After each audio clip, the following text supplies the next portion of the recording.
자, 오늘은 심층 취재한 내용을 생생히 전해드리는 TBS 집중 리포트로 시작합니다. 지난 1988년 6월 한강 하류에는 생활용수의 확보와 한강의 수위 조절을 이유로 신곡 수중보가 설치됐는데요. 27년이 지난 지금 수중보로서의 기능 상실과 생태계 파괴를 이유로 서울시와 김포시, 서울환경연합은 수중보 철거를 주장하고 있습니다. 국토부와 군 당국은 이곳이 지닌 군사적이고 경제적인 역할을 강조하며 철거에 대한 논의는 이르다는 입장입니다. 신곡 수중보 철거 논란을 자세히 알아봤습니다. 김포시와 고양시 사이에 위치한 한강 하류. 물길을 막고 있는 작은 댐이 눈에 띕니다. 지난 1988년에 설치된 신곡 수중보입니다. 수중보란 용수 확보와 수위 조절 등을 위해 물길을 막는 장치로 댐과 같은 목적을 가지고 있습니다. 하지만 서울환경운동연합은 최근 한강 하류에서 발생하는 생태계 파괴의 가장 큰 원인이 신곡 수중보에 있다고 주장합니다. 한강의 생태계는 아주 오염돼 있고 수질이 악화되어 있습니다. 그것의 증거로 나타나고 있는 게 큰빛 이끼벌레 출현, 그리고 이제 끈벌레 출현, 그것을 계속 놔둘 경우에 우리는 더 큰 환경재앙을 만날 것이다. 우리는 그렇게 예측하고 있습니다. 큰빛 이끼벌레는 물고기의 산란과 서식에 악영향을 미치고 끈벌레는 실뱀장어 등의 집단 폐사를 초래하는데 이것들은 주로 유속이 느린 하천이나 저수지에 서식합니다. 하류에 신곡 수중보가 설치되며 한강 일부가 간헐적인 저수지로 변한 겁니다. 이럴 경우 자정 능력 저하로 수질도 악화될 수밖에 없습니다. 문제는 또 있습니다. 수중보를 중심으로 상류와 하류 사이 생물의 이동이 크게 단절됩니다. 저는 지금 신곡 수중보에 나와 있습니다. 이 신곡 수중보는 가동보와 고정보로 구분이 되는데요. 이렇게 수위가 높아질 경우 가동보의 문을 열어서 수위를 조절합니다. 그렇다면 고정보는 어떨까요? 높이가 약 6에서 7m 정도 되는 고정보는 문이 없습니다. 그래서 수위가 높을 경우 물이 그 위로 흐를 수 있지만 수위가 낮을 경우에는 두 곳은 완전히 단절됩니다. 강바닥에 사는 생물의 경우 실제 상류에서 하류로 또 하류에서 상류로 이동이 불가능합니다. 특히 서울환경운동연합은 고정보의 길이는 883m지만 문이 달린 가동보는 124m에 불과해 생명체들의 원활한 이동은 사실상 불가능하다고 주장했고 지난 4월과 5월 밀물에 쓸려 올라왔다가 수중보에 갇힌 돌고래 사체가 한강에서 잇따라 발견되며 정부와 군 당국을 상대로 수중보 철거 시위를 하기도 했습니다. 또 가동보가 한쪽으로 치우쳐 있어 김포 측 제방이 심각하게 훼손된 상태라고 전했습니다. 여러 문제에도 불구하고 군 당국과 국토부가 신곡 수중보 철거를 반대하는 이유는 무엇일까? 시설의 출입 관리를 하고 있는 군의 입장을 들어봤습니다. 적인 영향도 있지만 작전에 필요한 시설물이기 때문에 안보는 저희 온 국가나 우리 경제에 모두에게 영향을 미치기 때문에 그렇게 쉽게 필요에 의해서 이렇게 움직일 수 없는. 군 당국이 주장한 침투 가능성을 알아보기 위해 한강을 따라 오두산 통일전망대 근처까지 가봤습니다. 신곡 수중보에서 약 25km 정도 하류로 내려오면 이렇게 임진강과 만나는 지점이 있습니다. 보시면 아시겠지만 수위가 낮기 때문에 잠수정은커녕 수영도 어려울 정도입니다. 서울환경운동연합은 군 당국의 주장이 비현실적이라고 말합니다. 한강하고 철책을 철거하는 것을 논의하는 시기입니다.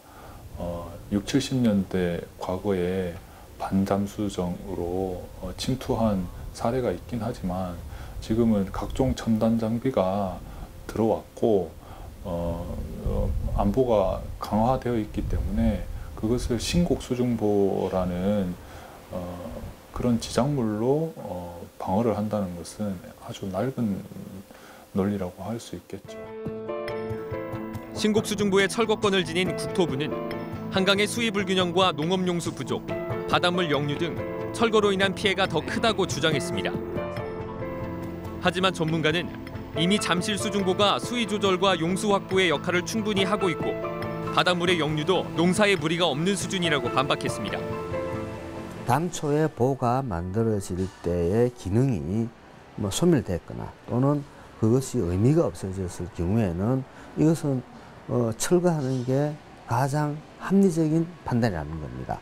신곡보가 없을 때도 농사를 잘 지었다는 거죠. 지금도 신곡보 하류의 일부 농민들은 직접 그 너무를 취수를 해서 농사를 짓는 분도 있다 그러는데. 한강 생태계 파괴와 수질 오염 등에 민감할 수밖에 없는 서울시는 지난 2013년 7월부터 약 1년 반 동안 신곡수중보 철거의 타당성에 대한 용역을 진행해 그 결과를 국토부에 전달했습니다. 하지만 서울시는 용역 결과에 대한 답변을 듣지 못한 상황. 국토부에 이유를 물었습니다. 신곡수중보 철거에 대한 용역 결과를 받은 적 있냐는 물음에 국토부 관계자는 용역 보고서를 받았다고 답했습니다. 보고서를 검토했는지 물었지만 세부적으로 검토하지 않아 잘 모른다고 말했습니다. 국토부 관계자는 용역 결과가 서울시의 공식 입장이 아니다라는 말이 보고서에 있었다며 자세히 검토하지 않은 이유를 설명했습니다. 이에 서울시는 보완할 부분이 있어 공식 입장이 아니라고 표현했을 뿐이며 용역 결과를 검토조차 하지 않은 국토부의 소극적인 자세는 개선될 필요가 있다고 전했습니다.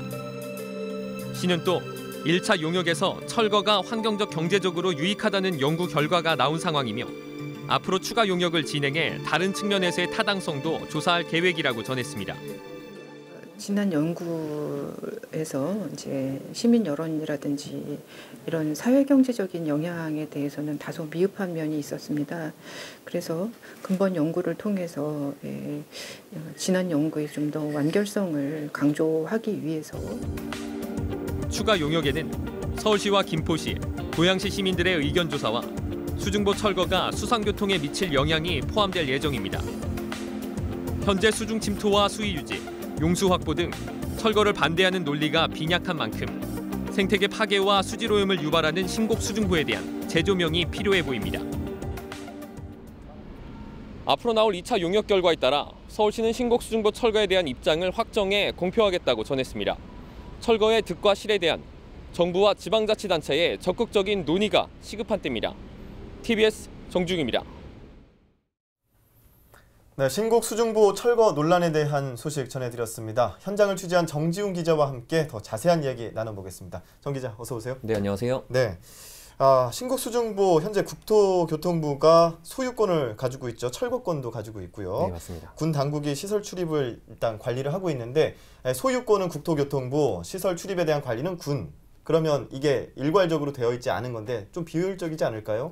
네, 일단 보충 설명을 드리면 실제 예. 신곡수중보의 소유권은 국토부가 가지고 있습니다. 그래서 철거를 할 수 있는 권한도 가지고 있는 것이 맞고요. 네. 그리고 실제 여기가 군사시설이기 때문에 군당국, 그러니까 17사단이 출입 관리를 하고 있었습니다.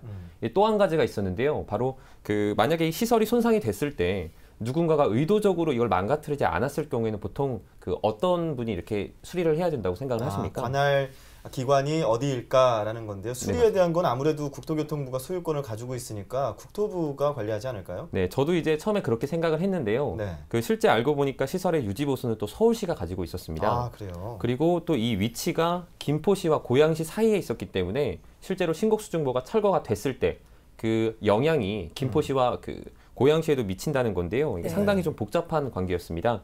그렇기 때문에 실제로 이게 소유권을 지니고 있는 국토부가 자신들 마음대로 의견을 일방적으로 밀어붙일 수가 또 없다는 겁니다. 네. 즉 소유권이 없는 서울시, 김포시 그리고 군당국과 고양시 같은 경우에도 목소리를 높여서 이 신곡수중보 철거에 대한 의견을 이렇게 말을 할 수 있다는 겁니다. 네, 그렇군요. 이 국토부 소유지만 서울시 등 다른 기관과 밀접한 관계가 있는 것 같은데 이 군당국이 주장하는 것이 바로 이 한강 하류로의 수중 침투잖아요. 네. 이 신곡 수중보가 수중 침투를 차단할 수 있는 군사적인 어떤 거점이 된다는 말이겠죠. 이 부분 보충 설명 좀 부탁드립니다. 네, 맞습니다. 일단 기사에서 보셨겠지만 실제 한강 하류로 내려가 보면 수위가 상당히 낮았습니다. 제가 이제 취재를 갔을 때 그때가 한 정오가 조금 지났을 때 시간이었는데요. 지금 시기에 그 정도 시간대라면 실제로 수위가 가장 높을 때에 한 80에서 90% 정도 되는 때라고 합니다. 예. 네. 즉 이렇게 수위가 높을 때도 평균 수위가 높은 시간대조차 실제 한강 하류로 갔을 때는 사람들이 걸어 다닐 수 있을 정도라면 실제 수중 침투라는 것은 현실적으로 좀 어렵다고 보는 게 맞다고 보여집니다. 기어 다녀야겠네요. 수중 침투를 하려면. 네, 맞습니다. 네. 그 논리대로라면 수중보의 어떤 수중 침투라는 그 군사적인 목적에 의문을 가질 수밖에 없습니다. 예. 네. 하지만 또 이 수중 침투가 어렵다고 해서 군사적인 목적이 모두 무시될 수는 없다고 또 생각이 드는데요. 특히 그곳이 위치상 북한 지역과 한 20에서 30km 정도밖에 차이가 나지 않잖아요. 네. 그런 쪽에서는 어떻게 보시나요? 네, 그래서 전문가들은 실제로 그 군사적인 목적은 유지를 해라. 대신 수중보 철거만 하겠다. 한마디로 그 군사적인 지역은 그대로 놔두겠다라는 그런 입장을 또 밝히고 있는데요. 그러니까 실제로 제가 직접 접촉을 해본 결과 군 당국 같은 경우에는 대화를 피하거나 그러지 않았습니다. 적극적으로 대응을 했고요. 그래서 아마 이 부분 같은 경우에는 서울시나 서울환경운동연합이 이 군 당국과 이렇게 대화로서 어떤 조율을 할 수 있는 부분이라고 생각을 합니다. 네, 일단 전문가들은 수중 침투가 현실적으로 적절하지 않기 때문에 수중보는 철거가 돼야 한다. 그리고 군사 지역으로 계속 유지하는 것은 필요하다면 수용할 수 있다. 이런 입장인 거죠? 네, 맞습니다.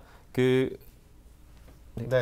그러니까 그 군사 시설로서는 유지를 할 수 있다라는 거죠. 그렇죠? 네네, 맞습니다. 예, 그리고 국토교통부는 다른 이야기를 또 하던데 기사를 보면서 알게 된 게 국토교통부가 신곡수중보 철거에 큰 관심이 없는 것처럼 보인다라는 겁니다. 이 부분은 이제 서울시가 용역 조사를 했는데도 공식적인 입장이 아니라고 밝힌 것으로 인해서 용역 결과 자체를 거들떠보지 않았다라는 그런 뉘앙스로 보였는데 어떻게 보시나요? 일단 뭐 국토부 측에서 네. 뭐 공문상으로 우리는 이것에 큰 관심이 없다. 뭐 이런 식으로 말을 한 건 아닙니다.